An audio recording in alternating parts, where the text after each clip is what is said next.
Good afternoon, everyone. It is Thursday, the 14th of May, with my weekly update.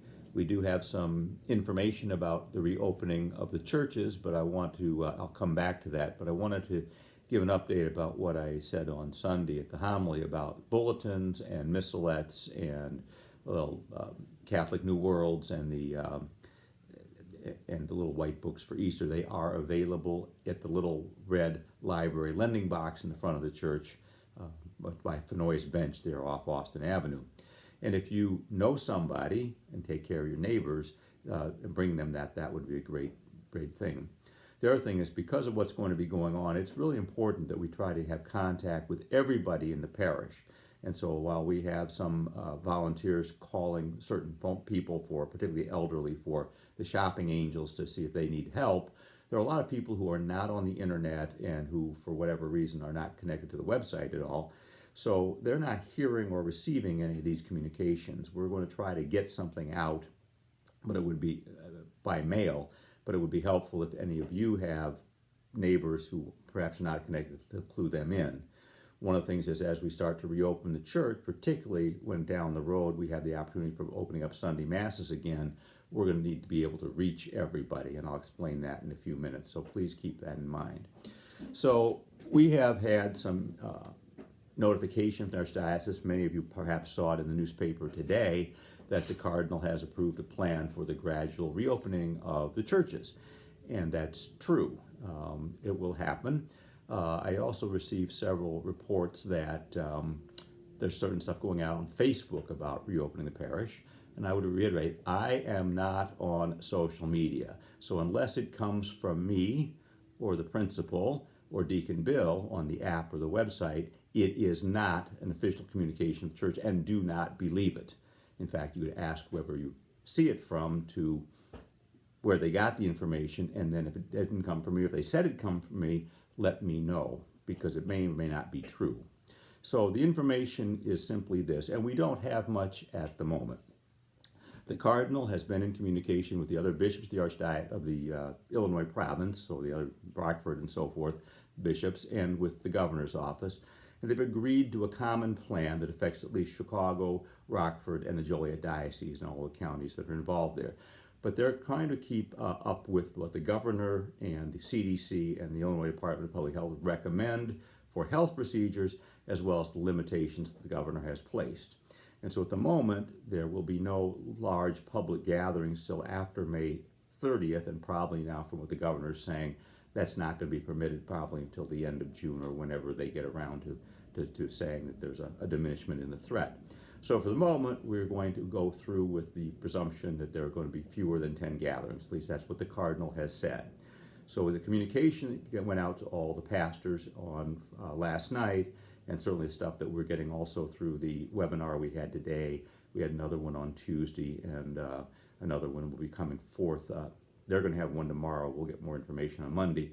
Is simply this: we will be allowed to have weddings, funerals, probably reconciliations, and baptisms in the church with no more than 10 attendees, not counting the priest or the ministers.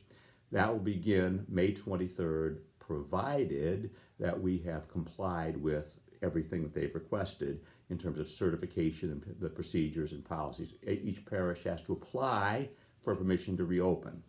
What they have not given us yet is any information about what those requirements are, other than the broad general category of social distancing, which I call physical distancing, so at least 6 feet between the people, no more than 10 attendees, and health and safety standards, which we assume will mean things like masks and perhaps gloves, and certainly hand sanitizer, and certainly we'll be checking people as they come in to make sure those are importantly taken care of.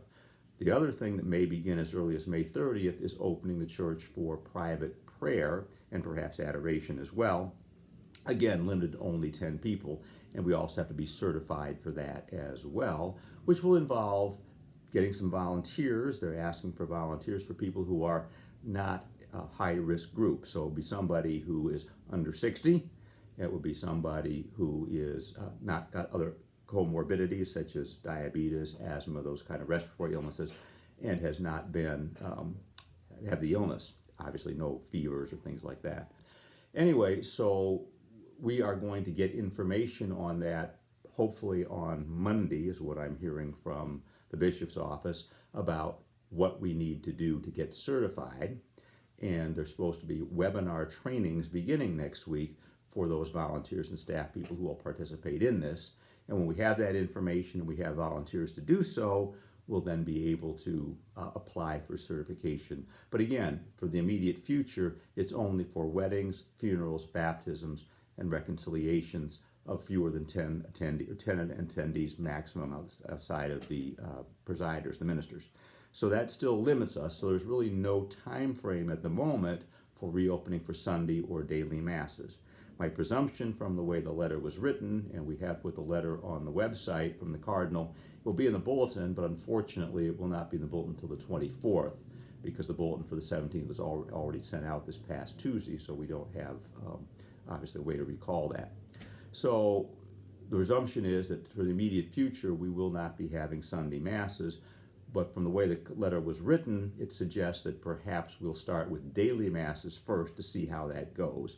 And of course, there'll be guidelines for that and how you sanitize all like the doors and the pews and things like that for the attendees, how you segregate them. And all that has to be written up in a plan that can be certified, and then we have to certify that we are indeed following that to get continued permission. So it's positive, but very slow at the moment, and that's really kind of the best we can do. But why it's important then to have neighbors is that I'm going to try to get out, once I have more detail, a mailing to everybody. But as you know, many people don't read mail from the parish, or from the archdiocese for that matter. So a lot of our regular mass goers, a lot of our people who have been supportive of the parish for a long time, are not in the loop. They don't have internet, they don't get out of the house, they don't know what's going on unless you tell them or help us to find out, getting either emails or phone numbers from some of those people who may not be receiving communications. So my hope is, and we'll be having some meetings about this the next few days, is how do we contact all those people? Certainly we could do it by a mailing to everybody with some information that we hope would get to their address, but that may or may not get them in the loop in terms of how they then can participate in these services. In the immediate future, of course, it's only scheduled weddings and baptisms, and as funerals arrive, that we'll be doing in the church. When I get some information about how reconciliations will be handled, then I will post that as well. So by this time next Thursday, next week, I hope to have more information to update that even further. I may have something by this Sunday to make a statement about that, or at least an announcement at the end of my homily on Sunday, but I don't know when that information will be forthcoming. Until it comes, I obviously cannot share it. So that's kind of what's been going on in terms of where we are, what's going on with the opening up of the church, and how we may have to get a hold of everybody. Again, there are no hard and fast rules on that yet, because we have to get certified. And as I do that and get that information out to you, we will be looking to get some volunteers to make sure that we can comply with that. Now, since I don't know the criteria, I don't know, whether you can commit to that, the times or whatever, but I will certainly take names and information here at the rectory for people who might be willing to do that as well. So that's the update upon reopening of the church. In the interim, we have several events that are postponed. May crowning, First Communion, obviously RCIA has been postponed. The Easter Vigil, won't happen obviously this year, and things like graduation. We don't have complete guidelines, so we don't know exactly what we're going to do with that, whether we will hold them as live events down the road or try to video stream them. And in that regard too, we're now looking at the possibility of how we can inexpensively videotape all the masses. So there'd be music, and so I can't do it with just this little iPad in front of the altar, how we could do that and get that out again on the web, and then get that as a YouTube video that people can access later. So that's my hope. Some of the parishes around here are already doing that. We're looking into what they're doing and if we have that possibility. And of course, we may need volunteers for that as well. So if you can volunteer to help videotape or have some sound or video experience, please contact us at the rectory. That would be greatly appreciated.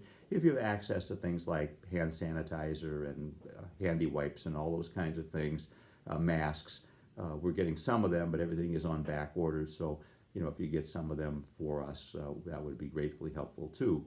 We're looking, obviously, from what the governor said, that this may go on for months until there's a vaccine or until there's some kind of other medications that can help mitigate the severity of the disease before we go back to normal. And that creates a lot of hardships for people.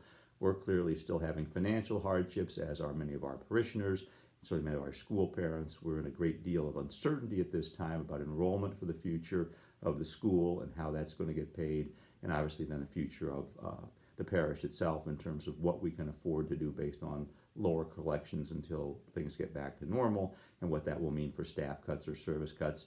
There is no conversation yet about anything specific, but just an awareness that we may have to look at that as we forecast. And we are getting some help from the Archdiocese, as well as a lot of demands from them for information. So hopefully over the next few weeks we'll get some more clarity about that as well.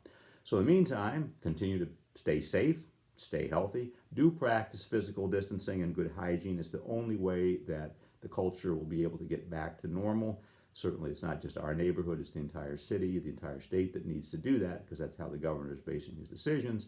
But anything we can do would help. And so, of course, please continue to pray for one another, and certainly to show your gratitude and my gratitude to the first responders, to the police and firefighters, and to the EMTs and all the healthcare professionals, and the people that assist them, whether they're janitors in the nursing homes or whatever, some concrete way we might be able to help them with support, not just prayers. And keeping that in mind, I will talk to you on Sunday at the Mass, and we'll keep updates posted. And if you have any questions, you can either email me or simply leave a message at the rectory.